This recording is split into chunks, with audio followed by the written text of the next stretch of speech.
Hey, hello, 102 students. Why don't we go through exam number 2 and you can get a chance to maybe understand any of your mistakes. Let me go ahead and start with the multiple choice question. It says here, assuming that a red car has a mass of 1,000 and a white car has a mass of 2,000, if the red car has twice the velocity, then their kinetic energies are equal. So let's talk about kinetic energies. And I guess for the red car, this would be 1/2 times 1,000 times v squared, which I guess makes 500 v squared. Whereas then the white car, which has 2,000, the red car, oh, my bad. Let me try that again. So the red car has 1,000, but its speed is 2m, or 2v. So when we do kinetic energy, I'll put it 1,000 and I'll put 2v, where v is the velocity of the white car. They don't really give us a number to work with. And that's kind of what I'm getting at here. But I wanted you to see how it would be 2 squared. That's the important piece, because 2 squared is a 4. And then, of course, 4 times a half comes out to be a 2, and then times 1,000 makes 2,000 v squared, where again, v is the velocity of the white car. And the reason I say that, because then if I was doing the same math for the white car, it'd be 1/2 times 2,000 times v squared, which makes 1,000 v squared. And that, excuse me, that is, whew, got a little sneeze there. Anyways, that then would be the white car. And so we've got the red car. So it looks like they do not have the same kinetic energy. Now, the other thing is about their momentum. And so for the red car, it would be 1,000 times 2v, which is 2,000 v. And for the white car, it would be 2,000 just times v, which is also 2,000 v. So their momentum is equal would be the correct answer here. The red car's momentum is twice. No, we just said they're equal, and the momentum, yeah, no. All right. So anyways, they've got equal momenta. All right, let's go on to question 2. Under what conditions is kinetic energy conserved in a collision? And this is a good one to be careful with, because remember that energy is always conserved, but that means you got to add up all the different energies, like heat energy in particular. And so when two things collide and they come together and they bump and they rub, you're going to get some bumping of the molecules. You're going to get some heat energy, and that has to come from the kinetic energy. So most collisions then have a little bumping and rubbing, and because of that, you're going to lose some of your kinetic energy. But other ones, like you saw me do with the magnets, they'll come together and they won't actually hit. They'll just kind of push off. Anyways, that type of collision where we don't have any heat created is referred to as elastic. Totally elastic is kind of repetitive, but you see it a lot. So totally inelastic collision. Okay. Question number 3. And I guess these aren't labeled, but these would each be a B here. So first 2 are B. Here we have a 4-kilogram car with a speed of 5 collides head-on with a stationary 1-kilogram car. After the collision, the cars are locked together and travel with a speed of 4. Now that's interesting, because I don't think they needed to tell us that. So they're, I guess, trying to make an easy question for us, because we know if we have a mass of 4 traveling with a speed of 5 and a mass of 1, a speed of 0, that'd be the initial momentum. If they hook together, they'd be equivalent of one object of mass 5 traveling with some speed v. And if you run through the math, you'll see that that's a speed of 4. So they were helpful in telling us we don't have to do conservation of momentum to get 4. This question goes on about energy, how much kinetic energy is lost. So before the collision, I'd have a 1/2 times a 4 times a 5 squared from the kinetic energy of the moving 4-kilogram car. And the stationary one gives us no kinetic energy. So before the collision, let's see, 5 squared is 25, and half of 4 is 2, so 25 times 2 is 5. So we've got 5 times 0, so 50 joules of kinetic energy before the collision. Now after the collision, we have 1/2, and again, they hook together, so we can think of it as one object with a mass of 5 traveling with a speed of 4. So 4 squared is 16, times 1/2 is 8, 8 times 5 is 40. So we only have 40 afterwards. So that means 10 joules must have went somewhere, and that would go into heat. So that must be A. So there's the first 3 questions. All right, here we have a block of wood loses 160 joules of gravitational potential energy as it slides down a ramp. So I'll put it here on the ramp, and from here it goes down, and as they said, it loses 160 joules. So again, because of conservation of energy, it's got to go somewhere. So if it has 90, so we know that some, but not all, went into kinetic energy. And that makes sense. Usually things go down a ramp, they go faster and faster. But there's still 70 unaccounted for somewhere. And so 70's got to go, somewhere. The bottom of the ramp. We can conclude that. Yeah, and there it is. I guess I just said it. There's 70 joules of energy that was transformed into some other form. So instead of being in kinetic energy, it is, and who knows, most likely it's heat because it probably has some friction and rubbing.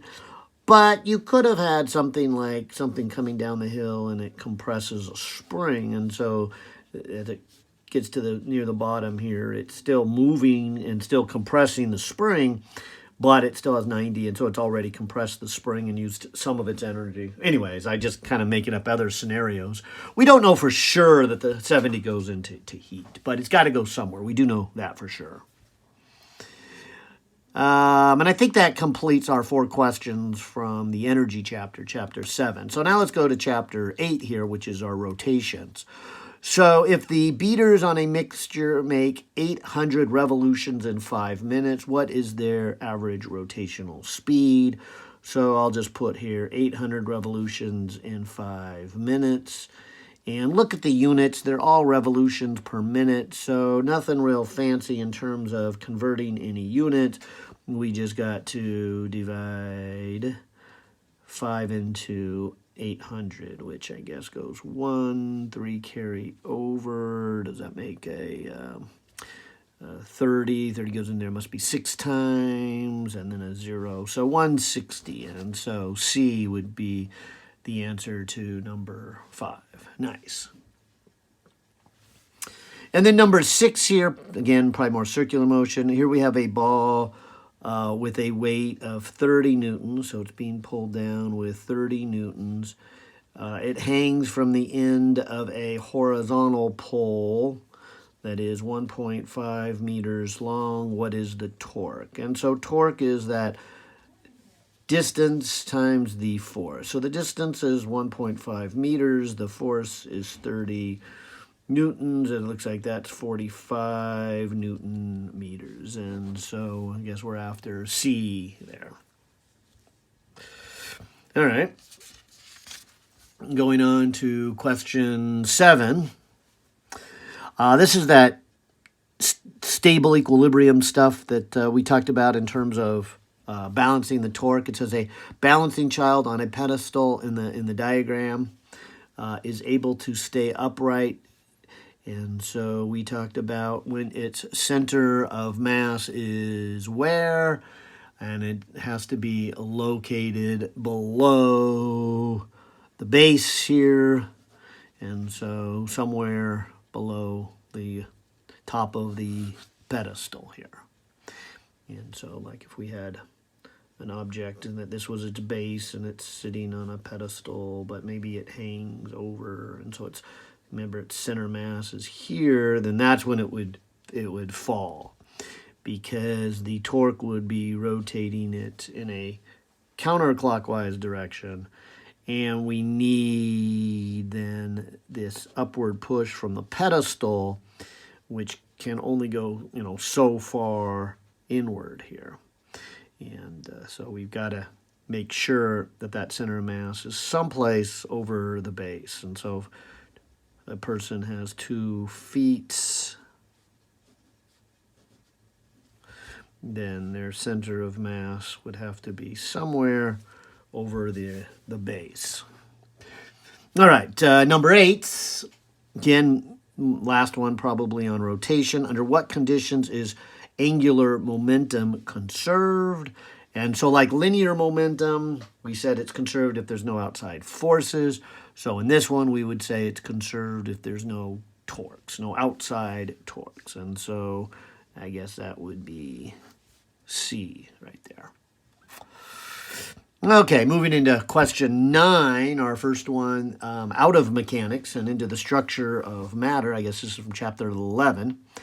It says we have 1 liter of oxygen and it has a mass of 1.4 grams. And the oxygen molecules has an atomic mass of 32 AMUs. How many oxygen atoms are there in this 1 liter? So the volume's not really necessary, because this is the idea when we talk about its atomic mass number having 3 meanings. And so the 32 could mean the number of nucleons. Could also mean the amount of mass of 1 molecule, and that's what this says, 32 atomic mass units. But it could also mean the mass of, in grams, of 1 mole.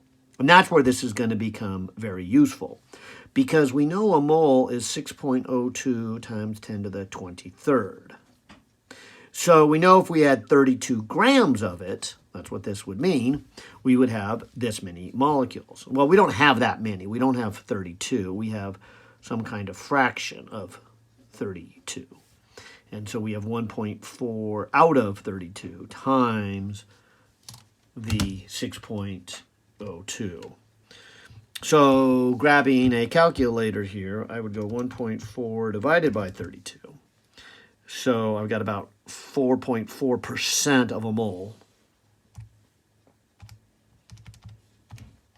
So if I multiply it by a mole, we're looking here at roughly 2.6 times 10 to the 22.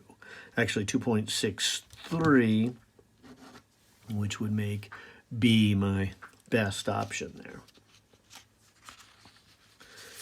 All right. On to question 10. What Kelvin temperature corresponds to a room temperature? Well, remember, Kelvin is the temperature on Celsius plus 273. So if you add 20 to 273, you get 293. Where's that one? There would be D there for number 10.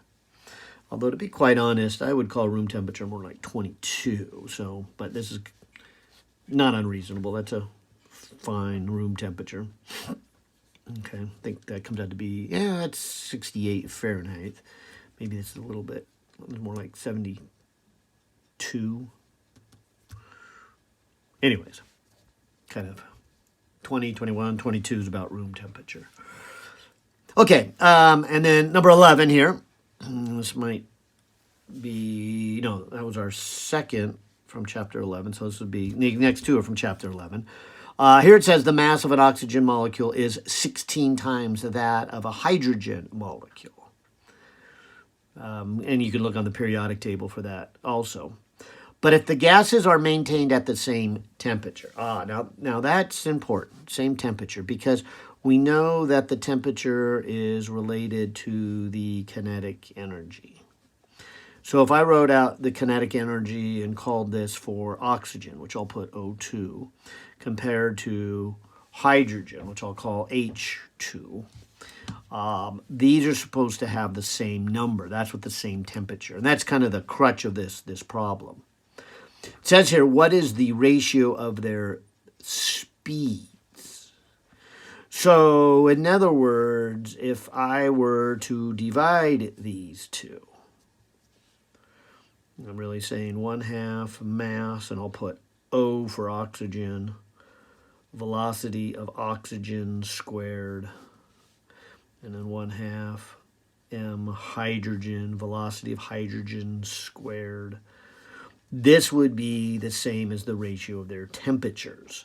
So temperature of oxygen and temperature of hydrogen, which, again, they're maintained at the same temperature. So they're trying to say here that if you take the kinetic energy of oxygen and the kinetic energy of hydrogen and you divide them, you're going to get 1 because they have the same.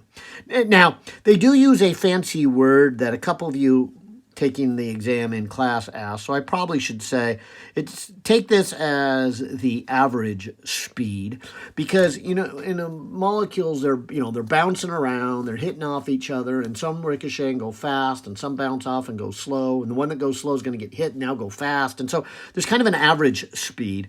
And so when we talk about its temperature, we're talking about the average kinetic energy. And that average is connected to kind of its average speed. It's more technically called its RMS speed. But without going into that much detail, I hope you just kind of took that as average. That's what I told the in-person class. I go, just think of that as the average. And so we know that sometimes they go fast and sometimes they go slow. But on average, they have a certain speed that gives them a temperature, and same thing with the hydrogen. But here's the crutch of this problem, is to realize that if they're going to have the same kinetic energy, because they have different masses, they can't have the same speeds. In fact, the one with the smallest mass, and so here's hydrogen with a smaller mass, is going to have a greater speed in order to have the same kinetic energy. And so if you had a container filled with oxygen and hydrogen bumping around, because they're at the same temperature, they're not going to have the same speed. The more massive one, which is the oxygen, is going to have a lower speed on average than the hydrogen. So if you looked at a hydrogen on average, it's going to be ripping around really fast, whereas the oxygen is going to go kind of slow. And that gives them the same kinetic energy. All right, well, if we follow this logic through, because this is a hard problem, let me maybe cancel off the 1/2 and move things around a little bit.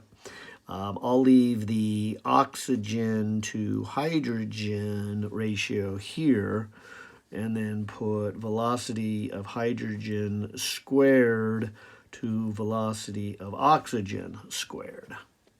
Because we know from the statement here that the oxygen is 16 times more than the hydrogen. So this ratio is 16. And we're asked for the ratio of their speeds. So now let me take the square root. So this would be 4 equals the velocity of hydrogen to oxygen. So that answers the question that there is this ratio of 4:1, which then brings up the harder part of this. Okay, now that I took the square root, is it 1:4, or let's write this as 4:1? But when it says what is the ratio of oxygen to hydrogen, they want oxygen on the top. So let me invert this. Ratio of oxygen to hydrogen is 1:4. All right. So that's a hard one. That might be the hardest multiple choice one. I don't know. Maybe not.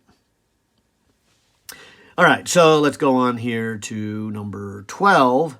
And like I said, I think the last one from chapter 11, we have 2 liters of an ideal gas that are heated from 300 to 600 Kelvin while the pressure is maintained at 1 atmosphere.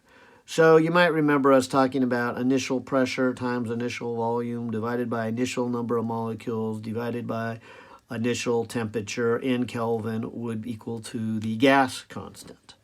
And not worrying about the gas constant, we could say it's equal to the final pressure times the final volume over the final number of molecules and the final temperature. So in our case, we're going to be changing the temperature, and the pressure is going to be maintained, and it looks like it's a container of gas, so the number of molecules don't change. In other words, if we simplify all this discussion that we had about the ideal gas, we have this relationship. And so now if we put in our numbers, we can put in an initial volume of 2 liters. We can put in an initial temperature of 300. We can put in a final temperature of 600, and then a final volume. And if we move the 600 to the other side, we get 600 divided by 300 is 2 times the original 2, which is 4. So we should get 4 liters, and so the answer should be C. Now we move on. I think this is the chapter 12, the last 4 here. It says, which has a larger density? A gold brick or a gold coin.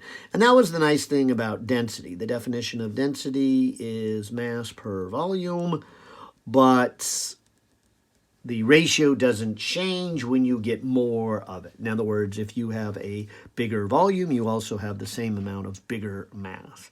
And so kind of like a chocolate bar, if you looked at the density, say, of chocolate, you could take the whole mass of the chocolate bar and divide by the whole volume of the chocolate bar, and that'd give you the density of chocolate.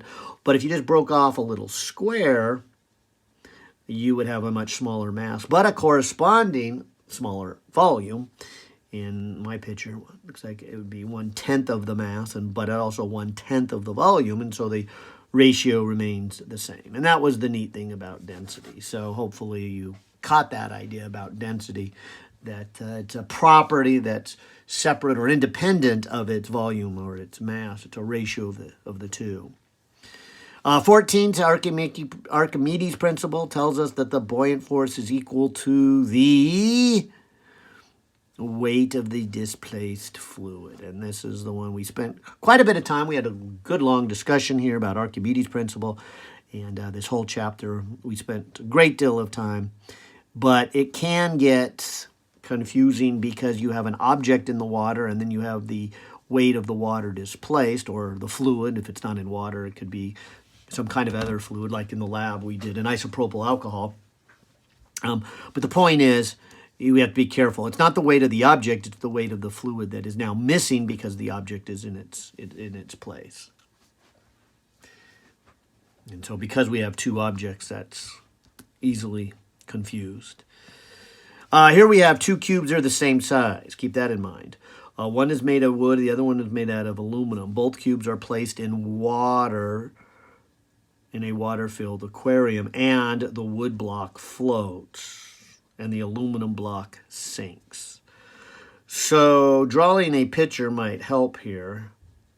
Here's the aquarium and a piece of wood, like I was doing in class.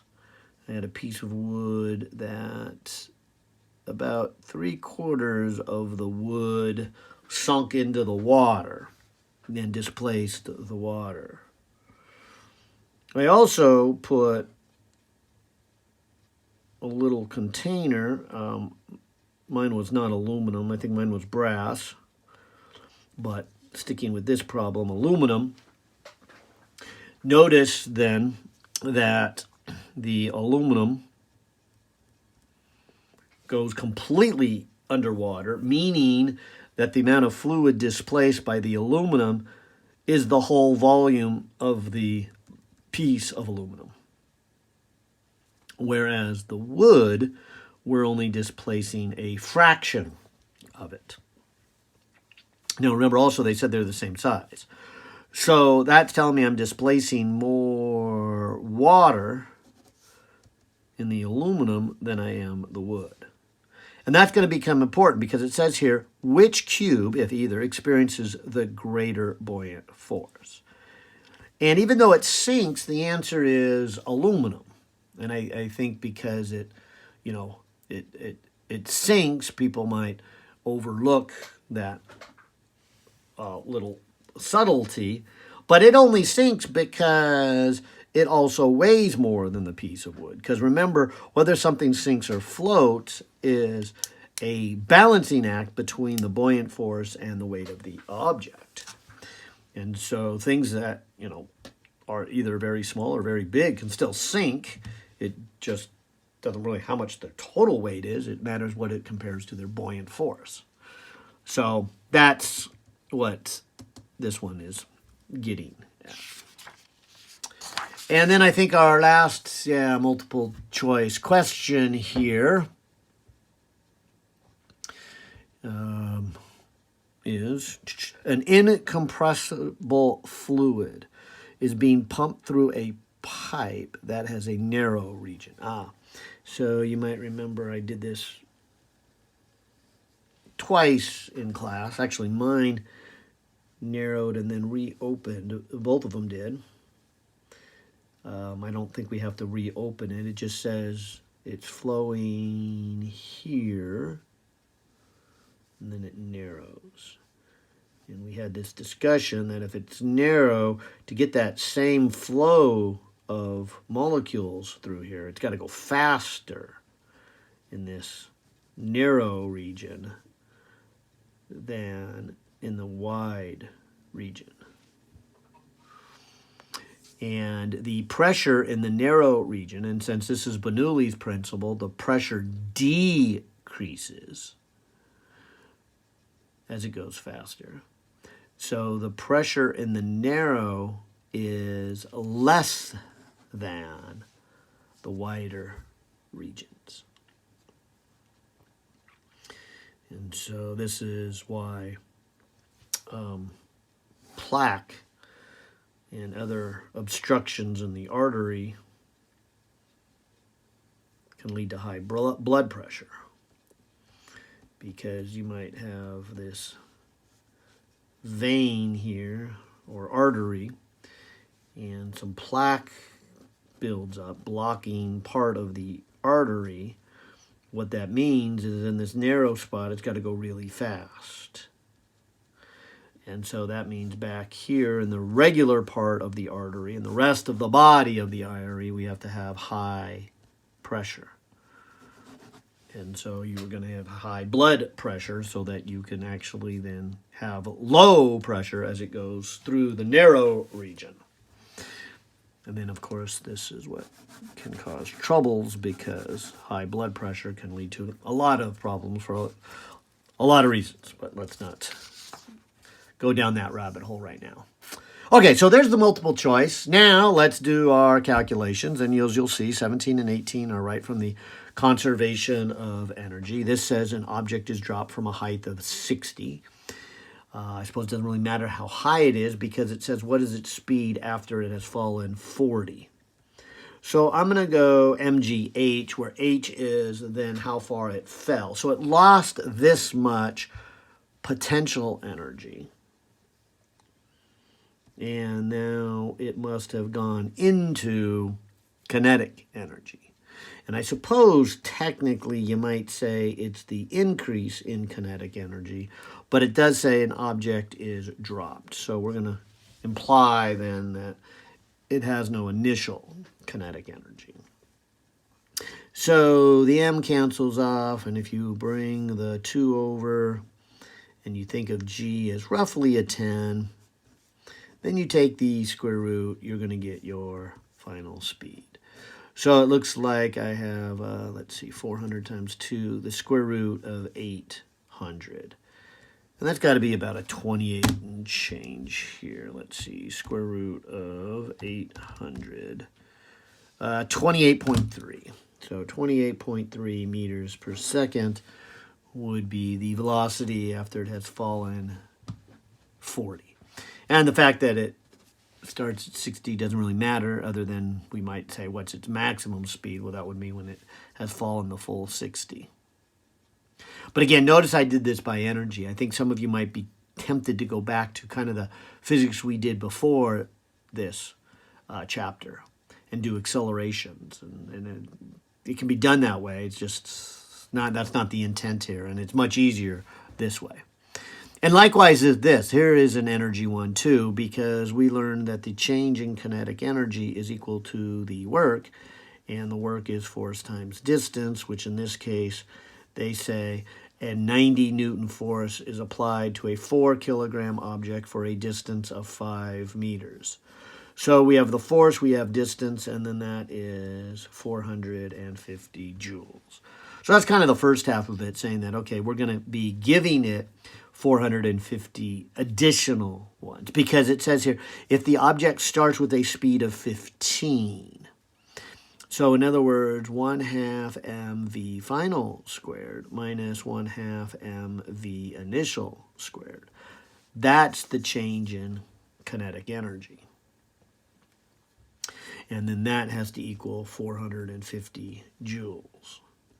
And then we can put in the fact that the object has a 4 and a initial speed of 15. 15 is 225 times 2 is 450 again. Okay, so 450 joules, 450 joules, 1/2 mv final squared.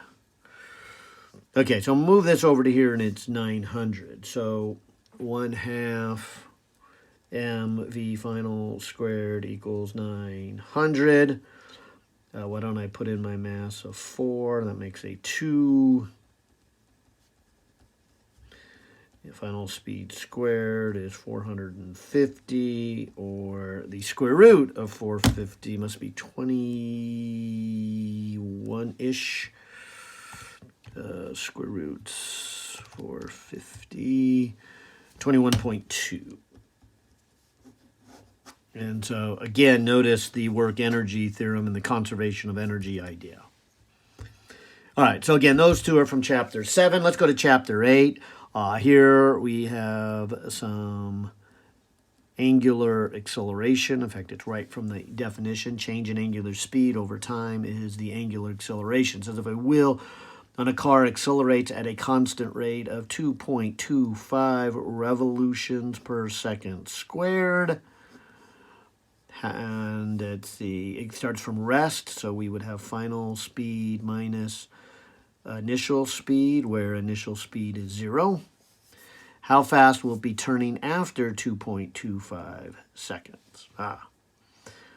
So we would have this 2.25 revolutions per second squared, and then we'd be multiplying it by 2.25 seconds to get final speed. 25, that's got to be close to a 5, doesn't it? 2.25 squared? Yeah, 5.06. So 5.06 revolutions per second would then be the final speed. Yay! All right, and then another one that has to do with the angular momentum, kind of like the Mercury problem in the homework. Although this one, they give us the mass of 925 kilograms, traveling with a speed of 17 meters per second and a radius of 45. So there's the numbers, and the units are kilogram meters per second, and then times another meter. And this is the one that doesn't have any fancy name for the unit. So we can't call it a Newton or a joule. We just have to leave it as a kilogram meter squared over second. And 925 times 17 times 45 make 707,625. So again, there's our last ones on mechanics. And then from our 2 chapters on structure of matter, here we're back to kind of like that one we did on the multiple choice, where hopefully you took your periodic table, and if you have 95 grams, you looked in there and realized that the atomic mass was 27. So again, remember, there's three meanings to that 27. It could be the number of nucleons, it could be the amount of grams in 1 mole, or it could be the mass of one atom in atomic mass units. In this case, let's use the one that is 27 grams per mole, because then this will tell me how many moles I have. So 95, 27, 3 and change. All right, so 3.52 moles. And we're not quite done because it says how many atoms is this. And so like somebody said you had 3.5 dozen eggs. Well, you need to multiply by 12 to see how many eggs you have. So in our case, I need to multiply by 6.02 times 10 to the 23rd and replace a mole with that many atoms. And so this is going to tell me how many atoms do I have. So times 6.02 times 10 to the 23rd. And so 2.11 times 10 to the 24th atoms. Nice. Here's another one of the ideal gas laws here. Here, this time we start with 12 liters of an ideal gas. So I'll say initial pressure equals initial volume divided by initial number of molecules, initial temperature. That has to equal to our ideal gas constant. And that would equal to final pressure times final volume over final number of molecules over final temperature. Okay. And in this case, we're going to warm it. Now, we do have a subtlety here. We better be careful because remember we said this was only valid on the Kelvin scale. So I need to change these to Kelvin. But before I even do that, it says in a container with a fixed pressure. So kind of like we did, actually exactly like we did on the multiple choice, we can cross off pressures and then look for final volume. But what makes this harder is the fact that we need to make sure we put our temperature on the Kelvin scale. So if I add 273 to the 22, I get 295. And then let me just do this with my calculator, 165 plus the 273. This is 438. So over here under final temperature, I'll put 438. So initial temperature is 295. Final temperature is 438 in Kelvin. And the unknown is this final volume. So I'll take the 438 and bring it to the other side and then do my arithmetic. So there's the 438 and then times the 12 and then divided by the 295.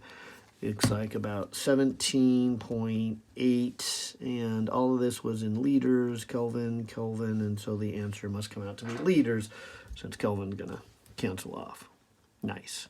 So those are the two from chapter 11. And then finally, let's come back here and finish off with, looks like some Archimedes stuff, very close to what you did in the lab. Here we have a 55 cubic centimeter block of gold, and they give you the density. Density, notice, is way over 1. So what's important to realize is it's going to sink fully, because it says it's lower carefully into a completely full beaker of water. And so if we had this beaker here and the water level was right at the top, and we put something in and it sinks, it's going to then push water over the top, and the volume of water, and I'm going to emphasize that because it says what is the weight of the water and in newtons that spills out. But let me just one step at a time.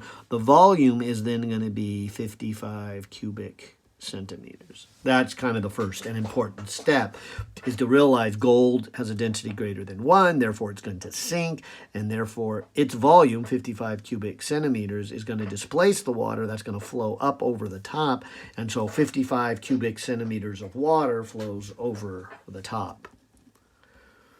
Now, here's where that density comes into play. Density of water is 1 gram for every cubic centimeter.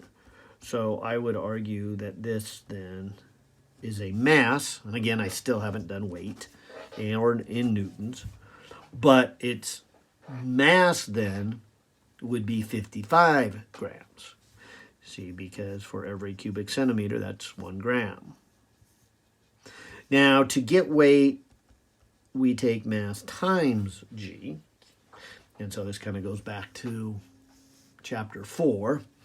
And to get it in newtons, we need our mass in kilograms. So let me move the decimal over 3 and change it to kilograms, and then multiply it by roughly 10. If you want to do 9.8, that's fine. But 0.55 newtons then would be the answer. All right, and then finally the last one here. A block of metal weighs 82.8 newtons, and it's submerged underwater on an underwater scale that reads 64. Now, we did this in class, but maybe more importantly, you did it 6 times during the lab.